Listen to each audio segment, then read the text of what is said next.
So this week on PwC's Tax Reform Readiness series, we focused on base erosion and anti-abuse tax, or BEAT.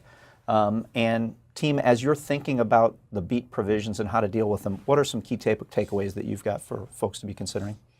Ken, I think one of the key takeaways is that as you're doing the modeling for how the BEAT may affect your business exposure, the BEAT itself is not a tax provision that is new solely by itself. Obviously, there are other rules that have come into effect.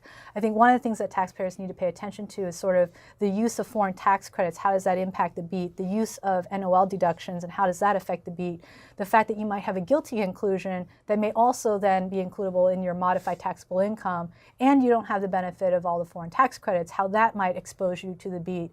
And doing those modeling provisions very carefully in light of other provisions will produce, I think, potentially some interesting effects. But having a good understanding of that will help you as you move down the road to planning and thinking about how you mitigate exposure. Tom, thoughts? Yeah, thanks. Certainly the modeling's important because that lets you know whether or not you're in the middle of the road when it comes to the BEAT provisions themselves. And then you have to make a choice. I mean, once you've done all the work around modeling, you need to decide, am I going to do something about it?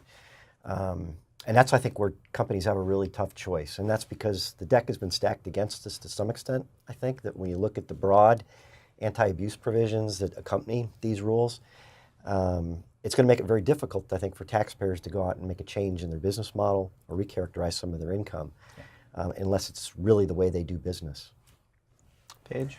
What I would say is you really have to understand your operating models. You have to understand all of your flows. You have to understand the policies around those, and really you have to understand the characterization of the payments, because that's the only way that you're going to evaluate what your opportunities are, as Tom was mentioning. And I would echo what Quinn said earlier, which is that the results under BEAT can vary by your industry and many other factors, and are not intuitive in many cases because of the individual attributes and how those play out. So you really do need to work through it in a very specific way.